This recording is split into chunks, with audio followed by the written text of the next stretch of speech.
Hello and welcome to Glitch Cube. We're a gaming podcast, and each week we take a deeper look into the art of video games. As always, I'm Christian. And I'm Chris. And thank you so much for joining us. We are continuing our little mini-series as we journey around the world through video games.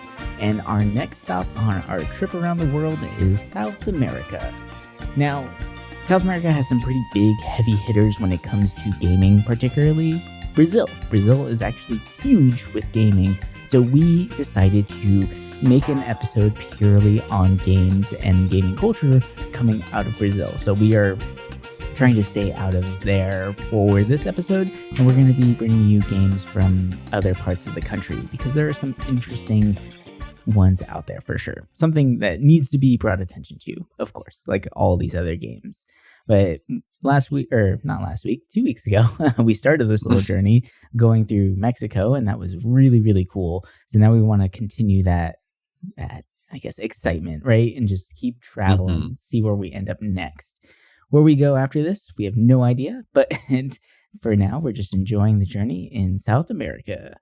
So South American games are very interesting. Like everything that I was finding, it does have a very retro feel to it, right? Like that seems to be like a very common thread between most of their games, or a lot of them at least. And it's really, really nice to see because it's retro with polish. Yeah, you know, like they are very modern style games, but you can tell that they are paying homage to the predecessors, like what we all grew up playing. And I think that is a good way to kind of lead into the first game that we want to talk about, which is Tunche. Tunche is a fantastic little beat 'em up 2D side scroller game. Art style is amazing. It's gorgeous. Like it's really, really clean, really polished. Kind of like it's very like, I guess like a Steven Universe, but better, right? Like it's very interesting. That's a good way of putting it. Yeah. Like it's like a more cleaned up modern Steven Universe. Like it's Steven Universe if they decided to shade anything, I guess, right? Like it's kind of like that. So, but besides that, this game is really cool. You play as a group of, they look like children, right? But they're all members of different Amazon tribes as you go battle the evil entities throughout the rainforest. And it's really cool to see a game that's actually set in the rainforest of the Amazon, right? Like it's really interesting, and it creates really, really like intricate backdrops and just a bunch of stuff for you to like visually enjoy as you're playing through this game. Because, you know, 2D side scrollers, they can get a little repetitive, you know, like it's kind of the same thing as you go along, but seeing the sceneries and seeing how much work went into the environment itself really, I think, keep you interested and keep you involved in the game itself. Not to mention the flashy combos and all the different abilities and all that fun stuff are just really, really well done. And this game actually is on basically every system at this point. It started out as a Kickstarter game, like most do, and it's blowing up right now. It's doing fantastic. And there's actually a really cool quote that I wanted to read to you guys. It's from their Kickstarter campaign that was pledged a long time ago. It did make the money, of course, because we have it now. But so the quote is, Amazon folklore speaks of a deadly creature that wanders the rainforest, a being of no discernible shape that confronts people with their inner selves, leaving the unworthy to die deep in the jungle. They call it Tunche. So it's just a really cool bit of lore that they were spouting from. And you can tell that like that's obviously the whole premise of the game. Travel deep through the rainforest and defeat Tunche. But what's your view on this game? What do you think about it? I think it's really pretty. I like this style. I know that it was obviously created way before the date it came out, which is, I didn't realize it was last year. I thought it came out way before that. Because as someone who loves beat 'em ups, I remember hearing about this mostly because the Hat in the Time kid is in there. And, you know, I was like, I love the visuals. It kind of has that Streets of Rage 4 look to it a little bit, where it's like that, like, I don't want to say hand painted kind of look to it, but I don't know. There's something about the style of it I really like, but I haven't actually had a chance to play it, even though I love these kind of games. But, I've heard people really enjoy it. I've heard the combat's actually pretty good. And I think it's a really interesting concept, too. Like, every character does look unique. And I like how they're their own classes, too. Like, you have a sorcerer, musician, looks like one that kind of flies, a basic warrior, and then the hat kid. But I like that. It looks like there's like a skill tree, too, which is also really different and interesting, because I feel like you don't really see skill trees in these kind of games that often. Yeah. It's also a roguelike too, which is really cool to think about. Like, because it fits so well with the theme of traveling through the Amazon forest. Like, you hear stories of people getting lost wandering through there. So every time you do die and you start over your run, the forest itself changes, and now you have to adapt to that. So, like, you can't learn that strict rhythm, right, of each game. But another cool thing that they added in, which I love, is a lot of the bosses and enemies that you face in the game are actually based on Latin American legends. So, for instance, one of them is called I'm going to butcher the name, I'm sorry, but the Butu or Botu, which is a giant dolphin. And what's really interesting about this boss, and I totally forgot about it until I saw the imagery of it, is that the dolphin's pink. And there's actually a lot of pink dolphins in the Amazon River.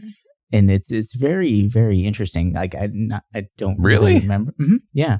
Like, there's full flocks of pink dolphins. So that was just really, a clothing really cool brand. No, it's a real thing. It's just really funny. But it's pretty cool to see that kind of stuff. Or they even have like the Mapinguari, which is a colossal sloth-like creature that you can fight too. So the fact that they're bringing in actual like Latin American legends and lore and creatures, like, part of like cryptozoology creatures almost, as these epic bosses that you fight is super, super cool. I love it. Yeah, and like the characters themselves are amazing. Like, for instance, one of them, Daru, the accursed, he actually has his arms are bird arms, like they're wings, right? And like he can kind of like float a little bit. A lot of his combos are aerial based, which is really interesting.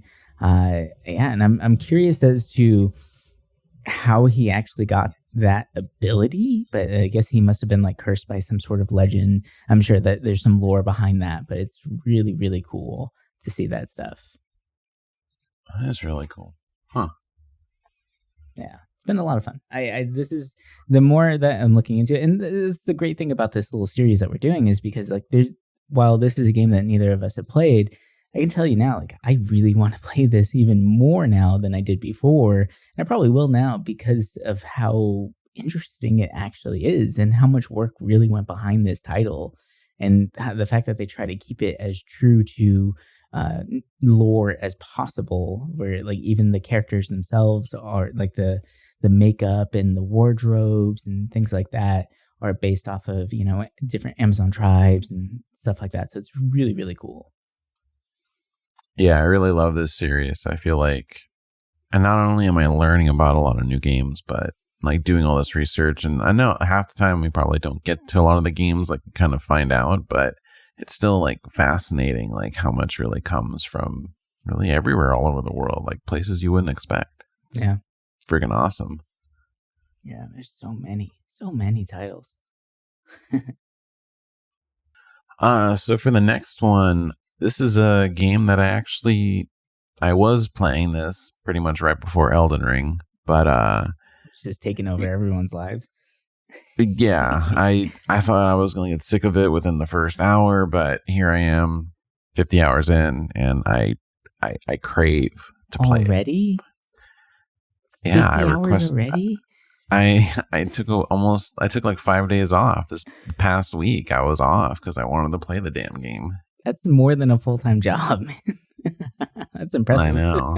And I maybe have been idle like maybe 2 hours of it, but yeah, the other day I put about 16 hours in one day. Holy crap. That's insane. But I mean, you did take, like you said, you did take time off to play this game. So for a bit of context for people who are hearing that. Like, yeah, this game did just come out.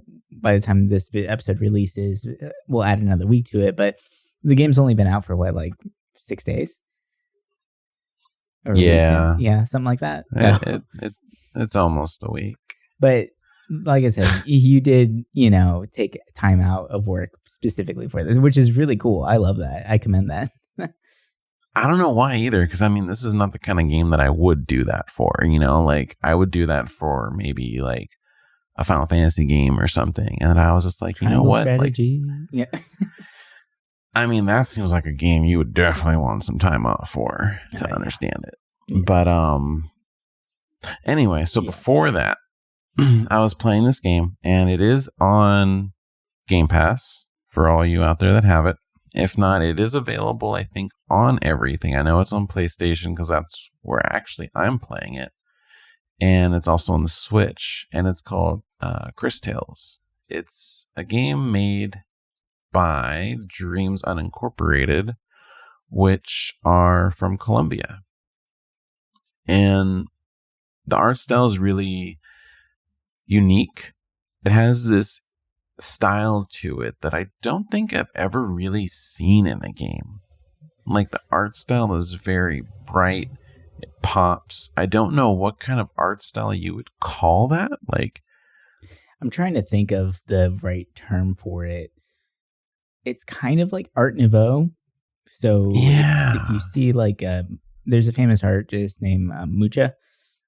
Mm-hmm. Who did a lot of he was deemed as one of like the first graphic designers, right? Like, he has very interesting style. So I would look at some of their paintings and kind of comparatively wise, it feels like that, where it's super colorful. There's a lot of depth, but it's very flat at the same time. Yeah. It's very interesting. That's a really good point. But I mean, this game is, in my opinion, it's stunning. I love it. And it actually works really well with the game mechanics to it. Basically, you are a time mage, and you work by going into the past and present. It's not as in-depth, as Chrono Trigger or Chrono Cross, any of those like time-traveling games, but I think not only is this a good homage to that style, or like that kind of story, it really does something different. And I'm kind of bummed that this game didn't get more attention when it came out, because I remember, I think it was the Nintendo Direct that showed this off. Mm-hmm. Or no, it might have been the PlayStation. I know it was during one of the like game events. Was it on Next Fest too? That must have been a long time. That must have been way before I even was looking at Next Fest. But I feel like I think it was E3 or something. And I remember seeing the trailer and I was like, whoa, that looks beautiful. And everyone in the chat was like, snore, like everyone was like, this is like whatever. And I'm like, dude, this game looks sick. Like, yeah. I love turn-based RPGs, and this game actually does it really well, in my opinion. The thing that I love about this game, especially, and I didn't know about this until I was doing some research, is that a lot of the architecture and the settings are inspired by Colombia, by different landmarks, landscape, even just the mountains, the land. Like, it's very interesting. Carlos Rocha, who's the CEO of Dreams Unincorporated, described it as magic realism in reverse. And he actually calls it endemic fantasy, which turns everyday things from your surroundings into the fantasy world. I love that. Right? And the cool thing is that's awesome. That it's not just like landscape that they did, but they also took stuff from like, the native cultures in the past, different like heirlooms or items from, centuries ago. And even animals, your sidekick is a little frog with a hat, and it's modeled after, I don't know the actual term of it, but it's like a little yellow frog. Yeah. Oh yeah, the dart frog, yes. Mm-hmm. And which is adorable looking, but don't touch it. Oh yeah. You don't want to look at the frog? Maybe just once. Yeah. Just a little. Yeah. And this game's cool because it, to me, kind of going back to the gameplay again, So you can play them normally, right? Just in your normal turn-based, nothing to do with time. The game might be harder, right? So say you're fighting an enemy, you poison them, and you could wait your turns for them to hurt. Or you can spend some mana and speed up time, right? So you can make that edge of the screen into the future, and when you do that, they'll die because the poison will have already kicked in and it worked all those turns. I think that's an important concept to kind of explain a little bit more, is the way that time is shifting in the game, because it's a mechanic that you don't see ever. I've never seen that way of doing time travel, but do you want to kind of explain that little triangle or like the edges of the screen thing? Yeah. So basically, for the most part, the left part of your screen is in the past. And then in the middle triangle, it's the present. And then on the right, it's the future. And when you run around the map, you'll see the city kind of look different, or really any setting that you go to. It's not even just in battles. And it kind of helps because that's how you find different quests. You can see like how the town looked before or how it will look. And something that I loved is like, say in the past, the shop owner, he's like a big burly dude and he has like a little girl, right? When you go to the present, that girl is maybe like a teenager. And then on the future slide, if you like move all the way to the left to see her, she's an adult. Mm-hmm. And I really loved seeing the evolution of the cities do that. And it's also kind of catered on your choices. With each chapter, you do have choices that kind of matter. And it actually changes the setting, right? And the story. So like some things can look different in the future. Some can look different in the past. That triangle with the time carries over to battle too.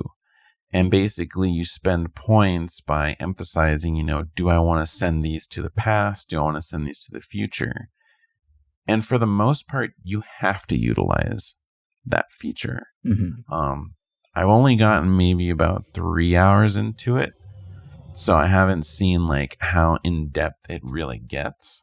Well, in the demo, like I played through the demo, the ending boss fight of the demo was really played on that past, present, future mechanic. And it was really interesting because they have a super high defense, right? Like they have a big shield that they block everything. Water. Yeah. And if you use a water spell on them in the present and then shift it to the future, their shields become rusted out and their defense is now lowered.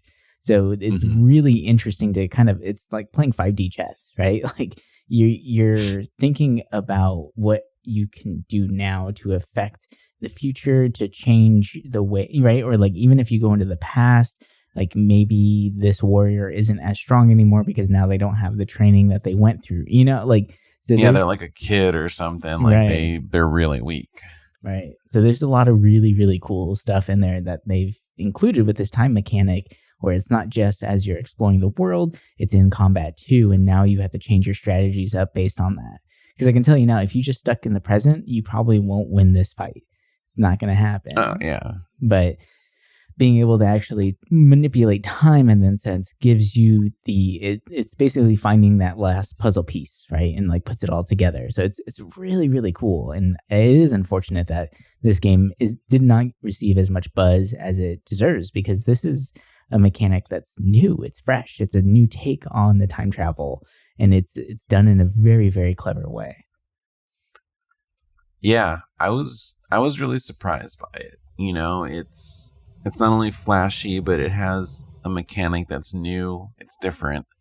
And I don't know, it had that like cute look to it, but the story was actually like deeper than I thought it would be. And I mean, I recommend this game for anybody that has Game Pass, just because, it's free basically with Game Pass. So like, why not try it out? But if you're on the fence, I would say do the demo. The demo has a good representation of, like you said, the time travel part of it, to understand if you're going to like it, because that will be something that you have to use in future battles. And it's really cool and different. And because you have to switch it around like that, I felt like battles weren't really stale. It was fun. Like I was really enjoying this game. Like I probably will go back to it after I beat Elden Ring. But yeah,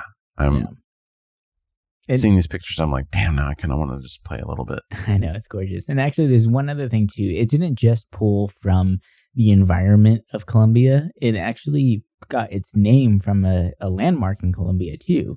So apparently the name Chris Tales actually comes from the Caño Cristales, which means it's a multicolored river, which I think is insane. But it kind of makes sense too whenever you think about the way that the screen looks, right? Like you have 3 different color palettes going on at the same time, and it constantly, right? So it's just kind of showing off that beauty. And apparently the Caño Cristales becomes like the thing is called like the Rainbow Lake that's within the game itself. So they kind of included it too, but it's such a really nice touch. And that's, I don't know, it's just really cool. They really wanted to make sure that they were showing off Colombia in a positive light. And I think that they accomplished that. And if you have not seen images of this river, you have to look it up. It is amazing. I actually haven't. Oh, boy. Oh, wow. Wow. Yeah, I can really see that now with the game. Now it makes sense why everything's like really bright and vibrant. Yeah. Like this is, wow. Now I want to learn like why it's like that. It, like for everyone listening out there, whatever you're thinking it looks like, you're wrong. Like this is like I want to say it's like a rainbow, but it's not. It's completely like unbelievable. It looks like people threw dye into the river, but that's the natural river. I think it's the algae that's there that's giving off that color. But it's crazy. What a great place of like source of inspiration. I can totally tell where that came from now. I mean, it's good. I feel like so many people look at Colombia and just think like Pablo Escobar and drugs, which is sad, you know, because the country's beautiful. And I mean, the people, like, at least I've never been there, but from what I understand, they're really nice as well. You know, it's sad that media really portrays the country so negatively when, you know, there's beauty and the people are, you know. Yeah, how can you be a bad person with this river right next to your home? Yeah. Right? Like, that's crazy. All right, so I think for the next game or next studio that I want to bring up RT Games. And RT Games is a Peruvian independent AAA game developer, and they make really interesting games. And one of the things that I wanted to bring up, at first glance, there's this game called Uncali. It does not seem like it really fits within South American culture, or at least that's something you wouldn't think.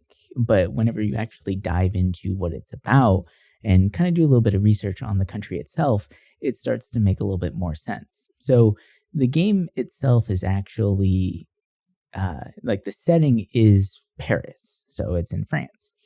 So you're thinking now, okay, that's great. Why are you talking about a French game? But it was made in South America. It was made in Peru.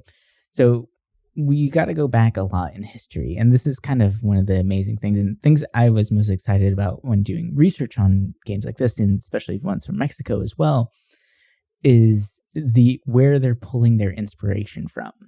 And back in the day, France did colonize certain parts of South America in order to acquire dye wood, which they used to trade with other countries and stuff like that. So while the French were there, they obviously, you know, mixed and mingled with the culture and the people. And we actually have a lot of people who are French descendants who live in like Peru and various parts of South America. So it seems almost natural to kind of have a fascination, I guess, with France itself and maybe make a game based off of some of their ideas or what they were envisioned what France would be like, if that makes sense. So Uncali is a third-person action-adventure video game with magical elements set in the early days of the XX century. So it's kind of, it's history past, but not exactly past. So they can kind of, you know, it just means they can make up whatever they want. So, but the main story itself is from the website, right? So the story follows Antoine, a French journalist who is on the search of answers about his wife's murder. On his journey, he will set across Ankali, a group of rebels that fight against the sect, the biggest and most dangerous group in the world. So it's pretty interesting because the world itself isn't just like a murder mystery kind of game. It almost reminds me of like H.P. Lovecraft in a sense, right? So the world is apparently filled with like myths of old cultures, gods of creation, and conspiracies of global scale, right? So like there's all this idea that's being, or ideas that are being injected into this title, which is interesting because it's coming from a Peruvian game developer about historical France, which, yes, okay, we can make any kind of game we want, right? We can put it in any kind of setting, but it's interesting to think that like that idea had to have come from somewhere, and I can't help but think that it might have come from, you know, hearing about great-great-grandma's stories of France, right? And maybe romanticizing about it a little bit and then kind of expanding the world from there. But the sad thing about this title, though, is that there isn't really a lot on it. So it's kind of up in the air as to when it might come out. Is it still coming out? Is it even still in development? There's a lot of I got a lot of questions and there's not a lot of answers, unfortunately, because the game itself does sound really interesting, especially whenever you start looking at who designed it, where they're from, what's their history with this nation. Maybe there's some negativity based like in there as well, as how they view France and what they did, you know, like the people who colonized those areas were not good people. We know that for a fact. Like it's natural, but like so I'm kind of curious as to where they take it. Like how far are they going to go with that? Is France going to be shown in a bright light or a negative one? I don't know, but regardless of the fact, the game does sound really interesting, and I would be super excited to see more of it. But unfortunately, like I said, there isn't that much. I mean, from the images, it looks interesting, you know, like it. I think that something in that setting could be, you know, an interesting play, you know, especially the way it looks. I'm like, oh, like it took me a minute to remember when you were talking about this game, because I'm like, why does it sound familiar? And I was like, oh yeah, it's the game that kind of disappeared. Mm-hmm. But it's such an interesting idea because, I mean, I don't think there really is a game out there with that setting. So, I mean, it is weird that nothing's been posted about it. Because, I mean, it looks like a lot of work went into what they were doing. Yeah. Like, that's not, oh, I made this in like a week. Like, that's like, oh, they spent a lot of time making this game. Yeah, no, like, it's not one of those like indie Unity builds that someone did during a game jam. Like, this is full 3D rendered, like, really intricate details, and like they even have a orchestra soundtrack, which is really cool. And wow. So like they were really going all out on this, but there's not much information as to like there's some information on the site saying like available on PS5 and Xbox and all that stuff, but I can't find it. So that's what's weird. It says PS5, so I'm like they must have updated that like recently. Yeah, you know. So I'm very curious to see what comes of it. It's definitely going to be one of those that I'll keep on my radar. Similar to that one game, it was actually started development in France. Now that we're talking about it, but Stray the Cat, Stray, that game was one of those that kind of disappeared for a while. There was a demo reel about it. I remember watching some videos when I first went back to City College. That was, I don't know, like 7 years ago. And then it kind of just like dropped off. Like we didn't hear anything. And then all of a sudden last year, it's like, boom, this game is being made. It looks amazing. Like, so I'm kind of hoping that Ankali is going to be another one of those where they're kind of like shying away from media just to focus on the gameplay itself and really polish it out. It's better that way sometimes. You know, it's like if people start seeing it, then people say what they should do. And then, yeah. Especially for like a breakout title, right? Like I feel like it's so much better to do that. Yeah. Yeah. So I know with another one real quick with Peru, one of my old favorite games was made there. If anyone likes tower defense, Kingdom Rush is from there. Kingdom Rush is amazing. It's a great game. The game has nothing, like, it doesn't look like or anything like dealing with the culture, but for a tower defense game, to me, that was like one of my faves. Like, it's another one of those like classic ideas done to perfection. Yeah, the art style was great. Like it kind of, I think it was one of the first that had like not only a tower defense part, but you had your little hero running around kind of helping with it. Yeah. And I don't know, I was addicted, and I didn't realize like there were so many kind of spin-offs or sequels to it. Like I played, I think, the original and Frontiers, and I didn't know there's like 2 other ones now. I think I played like kind of cool. I think I played all of them actually. Damn. But that game's great. Amazing games if you guys like those. I know they're mobile, and I don't know, is Congregate still a thing? Like Flash games? I don't know, because I know they were getting rid of that kind of stuff, but I used to play the shit out of it on the phone. Yeah, that was definitely like one of my first big phone games. I think it was one of the ones that like actually got me into like phone games, because that one was huge for me. Yeah, I think that actually was my first big phone game, I think. So really quickly hopping back into with another smaller game, actually a couple smaller games from a indie studio. The studio itself is called Seventh Beat Games, and they are a very interesting company with a very interesting concept behind their games. So they make hardcore one-button rhythm games.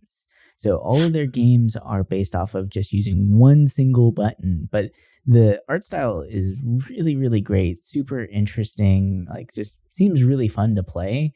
And the fact that it's just a simple, like one button kind of arcadey style game really does speak a lot to where their history is with gaming. Like we mentioned earlier in the episode, not indie games, the like more arcade classic style games are huge in South America. So it's only natural that we see a lot of games that replicate that. But like we said, they do classic games, but to perfection. And these ones, despite being such simple concepts, really do look like almost perfect games for what they are. So there's some cool stuff out there. Like the one game that I'm looking at right now is called Rhythm Doctor. And Rhythm Doctor looks really, really good as far as the art style goes. Looks really interesting. So the synopsis of it on Steam is, save patients with your rhythm mastery. Rhythm Doctor is a rhythm game where you heal patients by defibrillating in time to their heartbeats. Learn each patient's unique heartbeat and defeat boss viruses trying to sabotage your rhythm. So it's really interesting. Like super simple concepts, but it's nice to see. That's kind of cool. Yeah. I think for me, my last one is there's a team located in Chile called Ace Team. For me, I feel like they're one of the few studios where I've found I've played actually quite a bit of these titles without even knowing it was them or where it was from. I would say maybe their biggest or most well-known, actually maybe Rock of Ages might be popular compared to their other stuff. Yeah, I would say Rock of Ages is probably their biggest one. Yeah, they did all 3. And for anyone out there that doesn't know, basically it's a game where you're a boulder and you have to go and like kind of knock stuff over, but it's like Monty Python kind of retellings of history. Yeah. It's they're interesting. I've only played the first one, and I mean I liked what I played, but it's nothing too crazy. But some of their other games that I actually really enjoyed were the Xenoclash titles. They're very weird.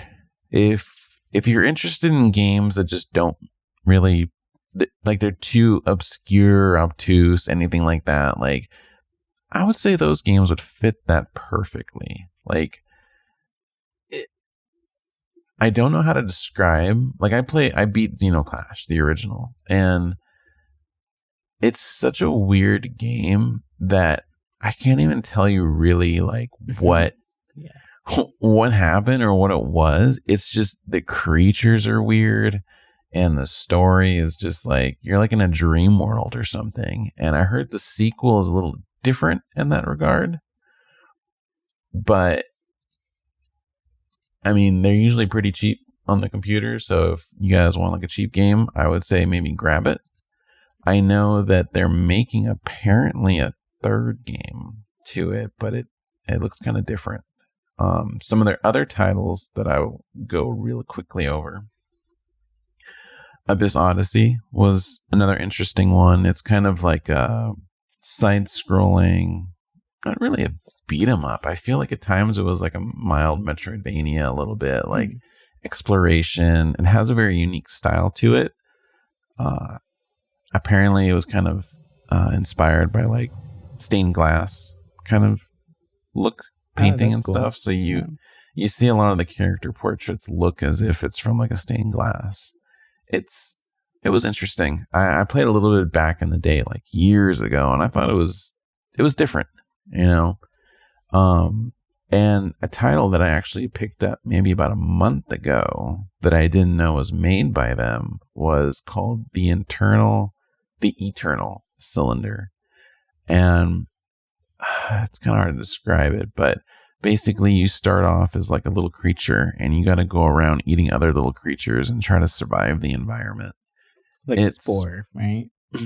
Kind of. Yeah, it's a little bit like that. It's not as like, I don't know, world building and stuff with Spore. I would say it's more like Cubivore, but I feel like not many people really know what that is. But basically you're just a little like creature and you got to eat other creatures to get bigger. And at the same time, you're also trying to survive the environment. Like certain areas, maybe the sun will be hitting too hard, so you have to find a way to cover it up.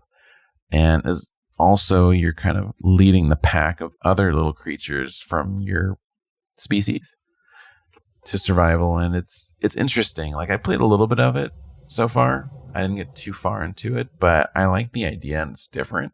And I feel like that's a title I didn't see anyone talk about, and I kind of love playing those kind of games because they're just so different and weird, which kind of fits in with all their other games, really. And now looking at it, like all their games are kind of odd. Yeah, they all seem really, really out there. And actually, looking at the Eternal Cylinder more right now, it looks really interesting. I'm kind of surprised that this isn't one that kind of, got picked up and just kind of blew up secretly. Right? Like this looks like it could be like a little cult classic kind of game. So yeah. And then like you said, their games are super weird. Like if you look at another one of theirs, the Deadly Tower of Monsters, it's just a super bizarre looking game. It looks like it's really paying like homage to like 70s sci-fi kind of feel, like with like weird robots and giant apes with like a metal cap on their head where they're obviously like brain controlled or like genetically altered to be smarter. Even the spacesuits look like very retro fitting. Like it's very interesting titles, but like the game studio itself seems to be filled with just kind of cheeky humor, right? Like you can tell they're not taking themselves too seriously, which is nice. So it's kind of like a nice change of pace, I would say. Yeah, it's a little different. Yeah. Well, all right. I think that's going to do it for us in our journey into South America, but not all of South America. Like I mentioned in the beginning of the episode, Brazil is a major heavy hitter, and we are going to be dedicating an entire episode to Brazil alone because the culture is super rich. There's a lot of things to pull from, a lot of inspiration, and there's a lot of games and a lot of interesting gaming culture that's coming out of Brazil specifically. So be on the lookout for that episode when it drops. And we hope you guys have enjoyed this next installment as we travel around the world. And we will talk to you all next week as we dive deeper into the world of games. All right. Bye. Bye.